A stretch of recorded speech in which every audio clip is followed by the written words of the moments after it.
चलो आज बात करते हैं उस आईपीओ की जो ग्रीन एनर्जी का ऑप्शन प्रेजेंट कर रहा है, ट्रूऑल्ट बायो एनर्जी आईपीओ।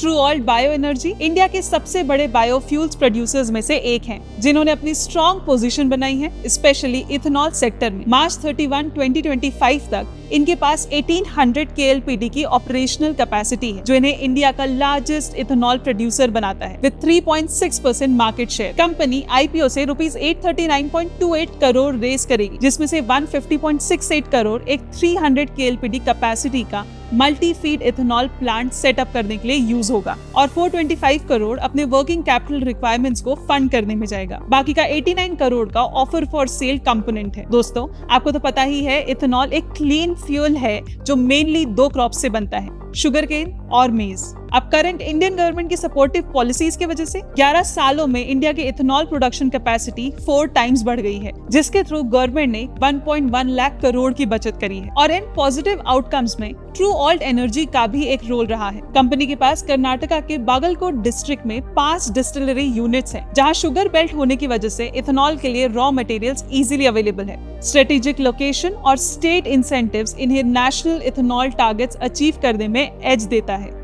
अपने एग्जिस्टिंग बिजनेस को एक्सटेंड करते हुए और वैल्यू चेन में ऊपर मूव करते हुए कंपनी अब 2G इथेनॉल और सस्टेनेबल एविएशन फ्यूल में एंटर कर रहा है। पिछले 3 सालों में ट्रूऑल्ट बायो एनर्जी का परफॉर्मेंस लगातार इंप्रूव हुआ है। रेवेन्यू और एबिटा दोनों में स्टेडी ग्रोथ देखने को मिली। लेकिन इन्वेस्टर्स को ये भी ध्यान में रखना चाहिए कि ट्रूऑल्ट ने हिस्टोरिकली अपने प्रोडक्शन यूनिट्स को अंडर यूटिलाइज किया है, कभी वर्किंग कैपिटल की शॉर्टेज की वजह से और कभी गवर्नमेंट के रिस्ट्रिक्शन की वजह से। ये डुअल रिस्क दिखाता है कि अगर फंडिंग या पॉलिसी सपोर्ट ना मिले तो कैपेसिटी होने के बावजूद आउटपुट और रेवेन्यू दोनों इम्पैक्ट हो जाते हैं। तो क्या आप इस कंपनी में इन्वेस्ट करना चाहेंगे? कमेंट सेक्शन में जरूर बताइए। Investments in securities market are subject to market risks. Read all the related documents carefully before investing.